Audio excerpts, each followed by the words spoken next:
Bali is changing. Indonesia is changing. I mean, they're closing the gap. They start to, I think in the past, they are working in silos, but recently, that's not the case. Hi guys, what's up? Welcome back again. This is Jason from Bali Business Review, and today, one of the biggest shifts that we are seeing here in the Bali hospitality sector right now is just in for the push of the Bali Kerthi Certification. It is currently more than just a label. It is about aligning your business with the local standard of sustainability and also legal excellence. I recently sat down with Pak Adhiguna from Kayon Ubud to break down to you what is the Bali Kerthi Certification, what is it aimed for, and the requirements you need to get certified. And let's dive into the essentials. Next question is, what for investors, for property owners, what are they need to do? What should be done actually? It depends on how do you want your business to run. I mean, like, depends on if you're talking about the new investors, you need to understand the current market conditions. You need to understand as well what is required to build the properties, because there's a lot of things that new investors they thought everything is okay. Well, the most common thing is, as long as the investors or property owners or the villa owners already has a certain type of license, like Pondok Wisata, like, and then they thought it's all good. It's all good. Yeah. Meanwhile, there are actually three different aspects of legalizations and licensing. The first aspect is the building permits, which comes from PBG, SLF, K3, and there's a lot of things. And then the second aspect comes from the business structure or business setup.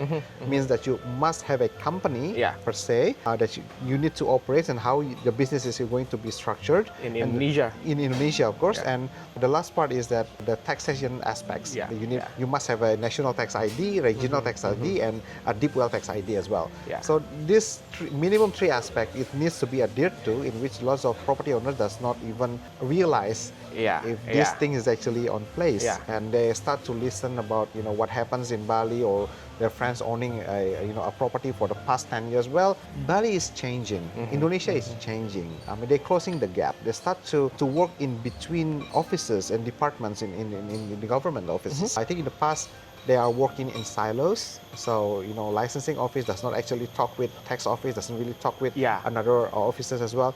But recently, that's not the case. Once you're actually creating something like what's called, when you're setting up a business setup, automatically BPJS will be notified. Automatically, this KPM also needs to be notified, and you will get the email. You will get the notification as well that you need to register this, and this.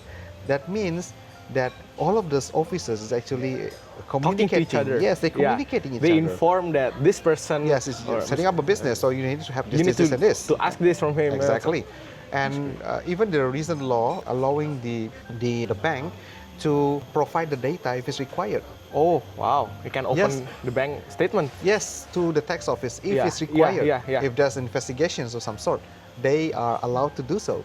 So that is the indications of what is happening in Indonesia is actually closing the gap with the rest of the world, actually. And I think what is really required by a business owner to do to setting up their proper business setup, to understand the structure first, and also beware if you find a consultant that willing to do or setting up your company according how you want it to be.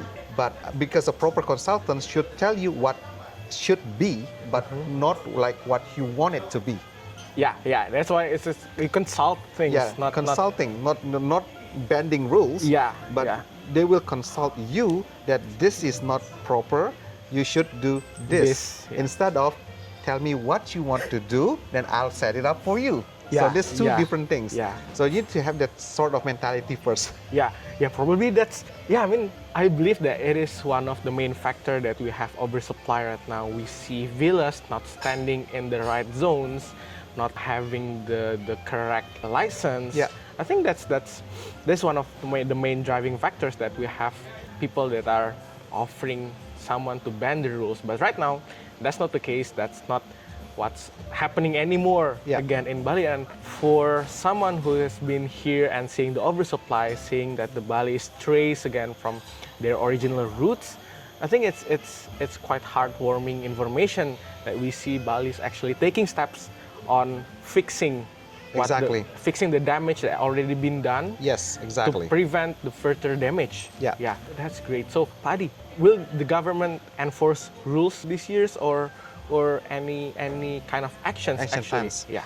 Well, coincidentally, I'm a member of multiple organizations in Bali, in hospitality organizations like IHGM or BVRMA and PHRI as well for the hotels. Yes, we do receive news and we do receive what is the government action plans to be done this year. Of course, you heard about the rumors of banning Airbnb. Yep, on December. Yep. It was very popular that some media outlets say that the government of Bali will ban Airbnb, will shut down Airbnb's operation here in Bali. But upon investigating, that's not the case, right? That's not the case. Yeah, correct. That's not the case. Yeah. Well, that's a rumor, but there are truth behind it. Yeah. Because yes, of course, Airbnb setup is not 100% legal in such way. Because again, we spoke about those three aspects, and when you are setting up a company or setting up an Airbnb business in Bali, yes, Airbnb is requiring you to submit the NIB. That's a business setup part, but not yet with the other two, like the taxation aspects and the building permit aspects. What the government is now communicating with the OTAs is that. So that includes Airbnb, like Booking.com? All OTAs. Wow. All OTAs in Indonesia. They are start to communicate with all of the OTAs like Booking.com, Airbnb, Ticket.com, whatever, you name it. They are start to create a regulations and communications about, how an OTA can actually list the properties. Because obviously... they're trying to regulate how people sell their property. Yes, because if you want to rent out a property, yes, you can, but you must follow the regulations. Doesn't mean that you can just, rent for 1 year, then you can resell the room or Airbnb. That's not the case. Okay. You should follow the regulations. You must create a business setup. So what the government is trying to do is that they're creating a standardizations. They create a certifications to be rolled out somewhere this year.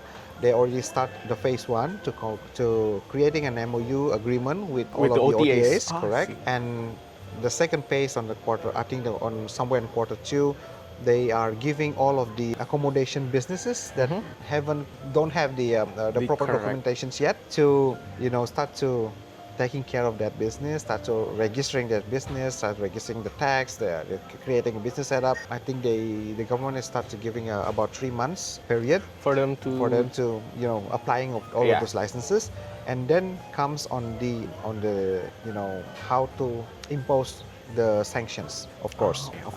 Yes, I think they will start that process somewhere in the third quarter this year, because obviously government is already start to discuss this with multiple associations in the past.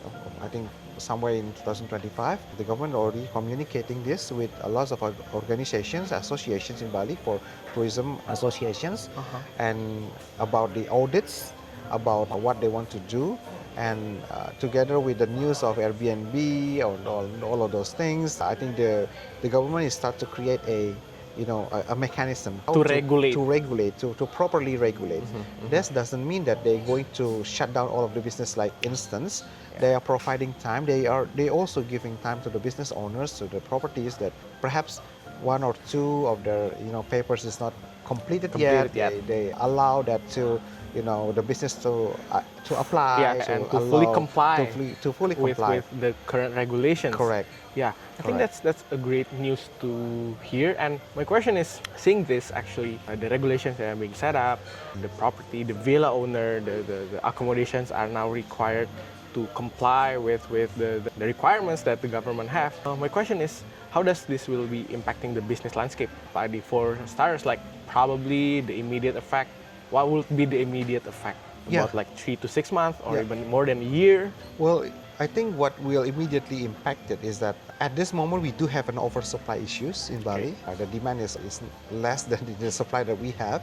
With these proper regulations, of course, for those businesses that unwilling to follow the regulations, to apply the proper paperwork, will be affected, I think, directly, because I believe the discussion between the government and the OTAs is not to allow unregulated business to be listed.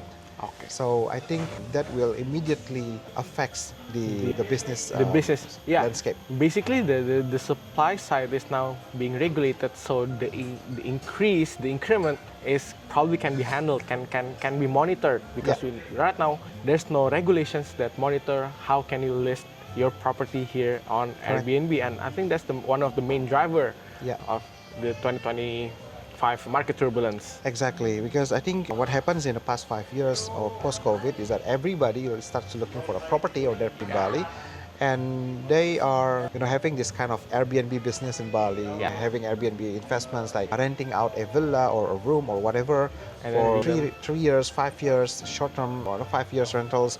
Then they resell it as an Airbnb, or they're listed on OTAs and start to make that kind of accommodations businesses. Meanwhile, they are not properly setting up a business setup. They are not properly registering for a tax ID. They are not properly what is called applying the service charge and tax based on regulations, and that's affecting the playing field actually. Because by having this kind of businesses, of course they are not those unregulated businesses not paying a proper taxations and a proper service charge as well for the staff, and hence of course they are automatically cheaper than those businesses that actually following the rules. And that's what made the market turbulence is really like unfair market competition actually for those villas with proper documentations. Villas here disrupts the whole market, right? The resorts, hotels, not only villas head to head with villas, but it's also one accommodation as a whole here in Bali. They are being affected actually, and right now the government is actually taking care of proper actions. Well, honestly, villa rentals is actually not a new business.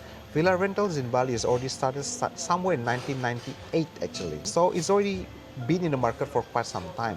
It's just we happens to have this kind of surge in post-COVID era where people start to rent businesses and rent places, rent villas, properties, and they start to create their own business. Nomads also brings the culture here. Yes, exactly. So that is what happens post-COVID.